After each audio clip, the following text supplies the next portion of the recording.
video session. Today our session we are starting from temperate cyclone. So in the last video session we have learned about cyclones. Cyclones has two major categories on the basis of origin, from where it get its origin. So there is a tropical cyclone and temperate cyclone. So the location of tropical cyclone is from 10 degree to 30 degree latitude. So there the tropical cyclone formed.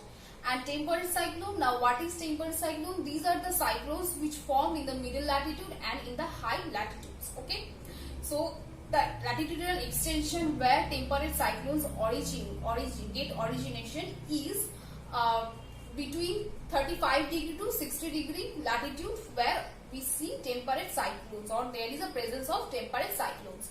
Now some more details about temperate cyclones are: temperate cyclones are common in the subpolar low pressure belt.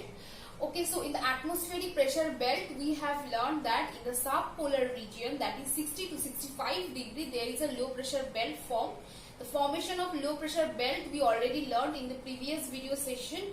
Okay, so this temperate cyclone is common there. Okay, now the convergence of warm moist westerlies from the south. So warm moist westerlies from the south, so it's westerlies coming from the south pole, from south direction, and the polar easterlies from the north. So and easterlies coming from north.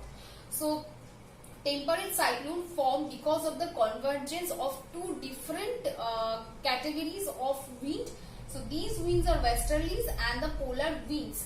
Now in the planetary wind system we have discussed detailed features of westerlies and polar winds. Polar westerlies are warm wind and it also carrying moisture, but polar winds that comes from the polar region, these winds are cold and dry winds, and also these are heavier than the westerlies. Okay, so these are the features we already learned. I just said that to make you remember these characteristics of these two different type of winds. Okay, now we will see the formation of temperate cyclones. Okay, and yes, the formation of temperate cyclones. So warm air being lighter tends to ascend over the cold air which lies near the ground. So cold air which is heavier and also denser than the warm wind lies over the ground. Okay, and over the cold wind there is presence of warm wind. Okay, and these try to take ascendance over the cold winds. Okay, that's how it started. Okay, now the zone of contact between the two well marked and the known is as fronts. Now where is front? Where we can make a boundary between two different type of winds, that is a front. Okay, so from where we can categorize these two type of winds. Okay, now temperate cyclones are of the frontal origin, being associated with the formation of fronts. Now temperate cyclones are frontal origin. So these temperate cyclone has a frontal origin. Why? Because this cyclone is associated with fronts. As I said, fronts are boundary between warm wind and the cold wind.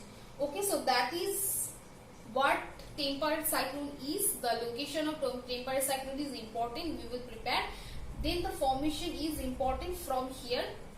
And in your screen you may see that there is a from where these polar winds are coming and from where these western winds are coming. So I hope till now it's clear to you how the temperate cyclone is forming, and in the and now we will see some features of temperate cyclones. Okay, and I will also show diagram from where.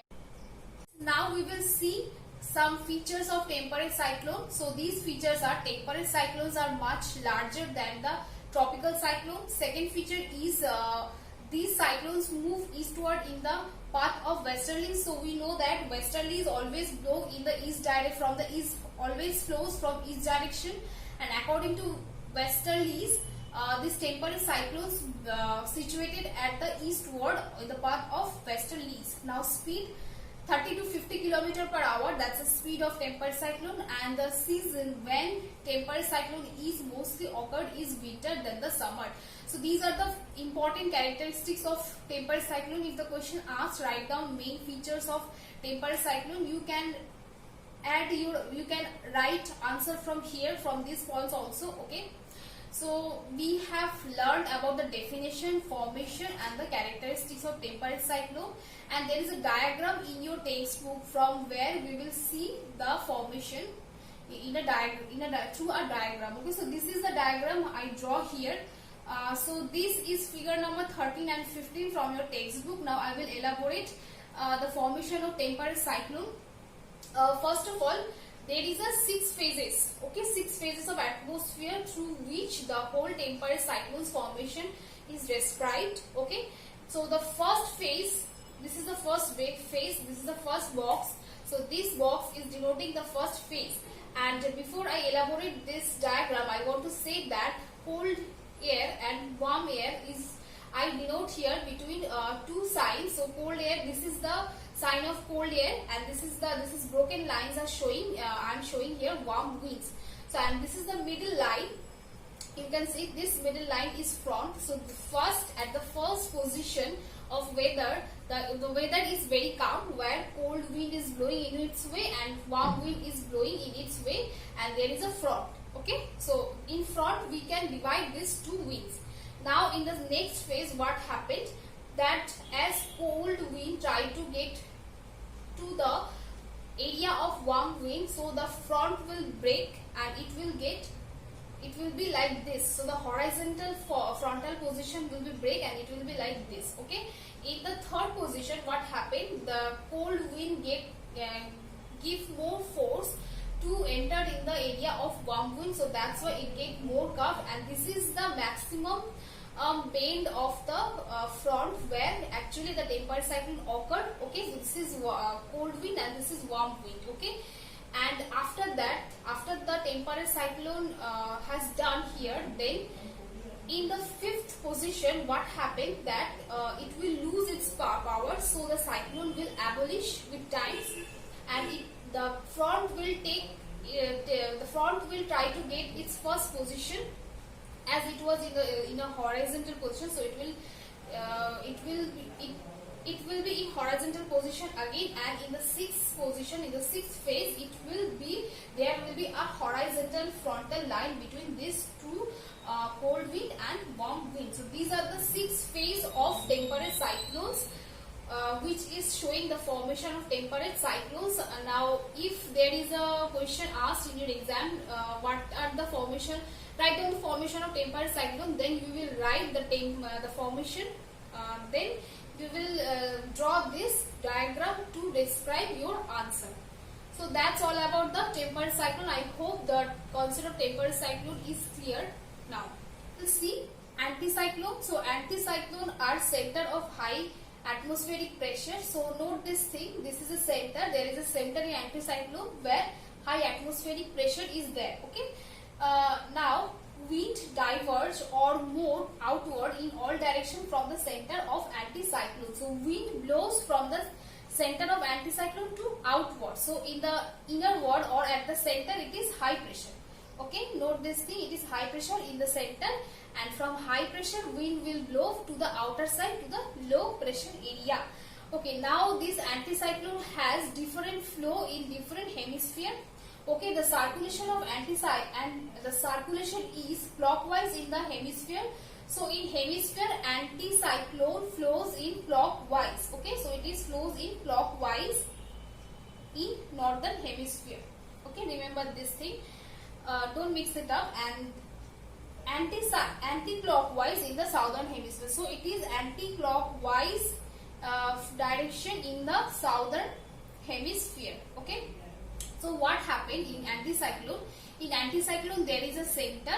Okay. So in the center area there is a high pressure formed. Okay. And the air and the outer area of anticyclone is of low pressure. So we know that air always blow from high pressure to low pressure. So that is why air will blow to the outer world, or air or wind will diverge. Okay.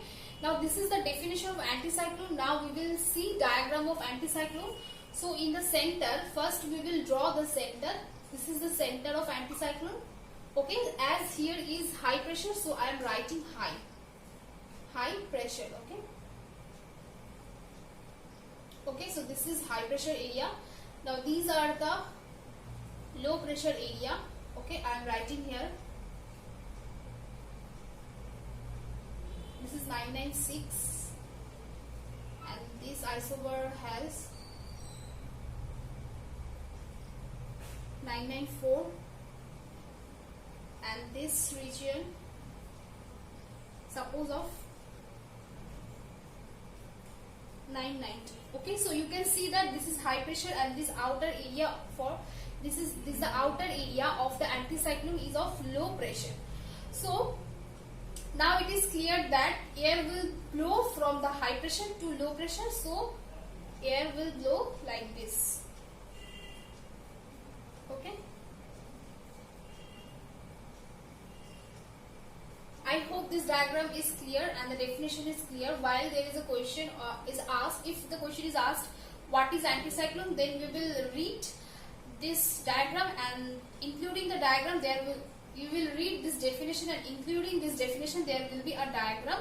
Okay, and the difference between the cyclone and anticyclone is that in cyclone there is a center where low pressure originate and high pressure remain at the outer side of the cyclone. So air blow from the outer side to inner side, and in case of anticyclone air blows from inner side to outer side. So that's the main difference between cyclone and anticyclone, and also there's a difference of flow of cyclone and anticyclone in different hemisphere. Okay, so these are the two difference.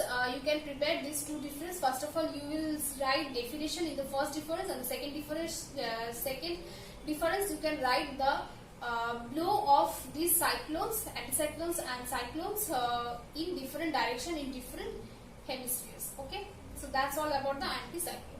We will read about jet stream. So this is the last topic from this chapter, atmospheric pressure and winds. So let us see what is jet stream. Jet stream refers to the narrow band of high altitude, high speed westerly winds in the upper troposphere. So the main feature of jet stream that it blows on the upper layer of the upper or over the upper troposphere.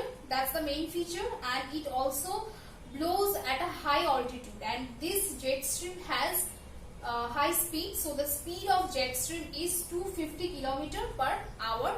Now jet stream has two divisions. These are westerly jet stream and easterly jet stream. So these jet streams has influence in the climate of place from where it is blowing.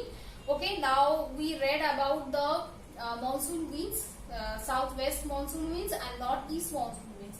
So these monsoon winds, the movement of these monsoon winds has reflected or has get affected by the easterly jet stream. So that is all about the jet stream. From jet stream you will prepare the definition of jet stream and then classification in jet stream and the importance of jet streams. Hope this is clear. Student, this is the final and conclusion video session from this chapter. Please list it down all your queries and doubts. Ask me on the scheduled days classes. Thank you all.